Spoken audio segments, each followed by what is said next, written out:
la concentració de les dissolucions. Les dissolucions són mescles homogènies formades per dos o més components. Al component que se troba en major proporció se l'anomena dissolvent i el component o els components que se troben en menor proporció se'ls anomena soluts o solurs. Així, per exemple, el dissolvent seria l'aigua, el solut, que és el component en menor proporció, és aquest sòlid de color blau, que és sulfat de coure 2, i quan nosaltres es barregem el que obtenim és aquesta dissolució de color blava, que està formada per l'aigua i el sulfat de coure. Així, la dissolució està formada per el dissolvent i per els soluts. I pel que fa a la massa de la dissolució, serà la massa de tot, del dissolvent i dels soluts. La concentració d'un dels components de la mescla en la dissolució, és a dir, la concentració del solut en la dissolució, representa la quantitat d'aquest component en tota la dissolució. I es pot expressar de diferents formes. Se pot expressar en percentatge en massa, de manera que el percentatge en massa se calcula dividint la massa del solut per la massa de tota la dissolució i multiplicada per 100, o en percentatge en volum, que es calcula dividint el volum del solut per el volum de tota la dissolució multiplicada per 100. És important fer coincidir les unitats, de manera que si estem calculant el percentatge en massa, la massa del solut i la massa de la dissolució han de coincidir en unitats. És a dir, si la massa del solut està expressada en grams, la de la dissolució també ha d'estar expressada en grams. Anem a estudiar un parell d'exemples d'exercicis relacionats en concentració en massa i un altre en concentració en volum. Per exemple, anem a calcular el percentatge en massa que té un sèrum salí preparat en una farmàcia a partir de 40 grams de sal i 80 grams d'aigua. La dissolució es prepara afegint al dissolvent el solut i barrejant, de manera que es genera una mescla homogènia. Quines són les dades del problema? Pues tenim per una banda la massa del solut, que és la sal, 40 grams, el dissolvent, que és l'aigua, que té una massa de 80 grams, i la massa de tota la dissolució del sèrum salí serà la massa de l'aigua més la massa de la sal. El que hem de calcular és el percentatge en massa, i per això necessitem la fórmula del percentatge en massa, que és igual a la massa del solut dividida per la massa de dissolució multiplicada per 100. És molt important que les unitats tant del solut com de la dissolució siguin les mateixes, han de coincidir. Substituint les dades en el percentatge en massa, en el nostre problema l'equació quedarà com percentatge en massa igual a la massa de la sal, que és el solut, dividida per la massa del sèrum, que és la dissolució, i tot multiplicat per 100.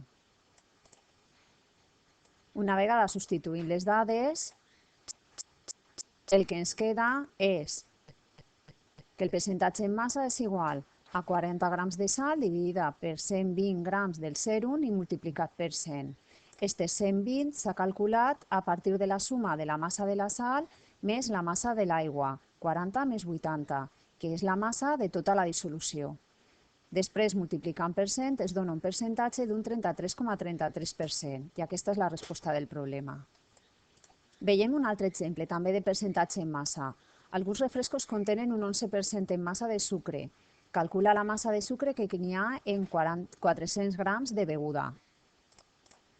Comencem, com sempre, per les dades. Les dades del problema són el percentatge en massa del sucre, que és de l'11%.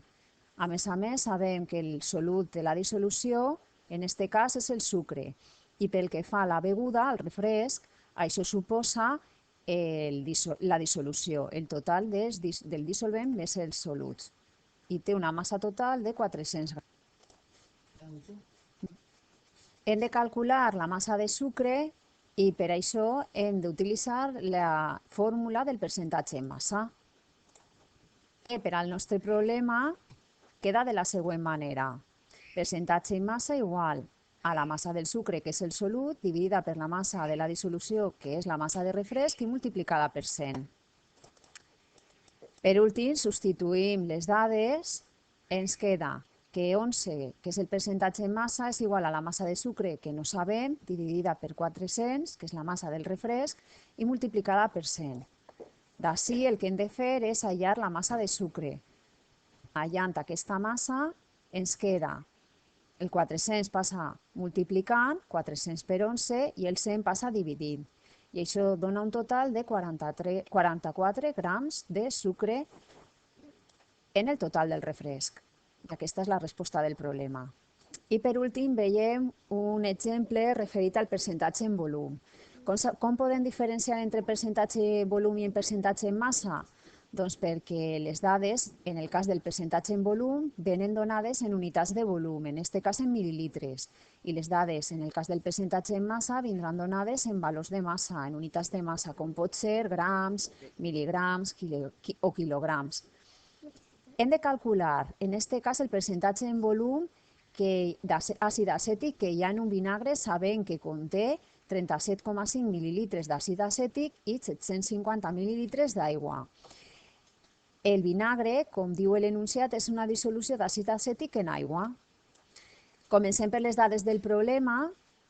Per una banda ens indiquen que en tenim àcid acètic, que és el solut de la dissolució, component en menor proporció, i un altre component, aigua, que està en major proporció i per això és el dissolvent.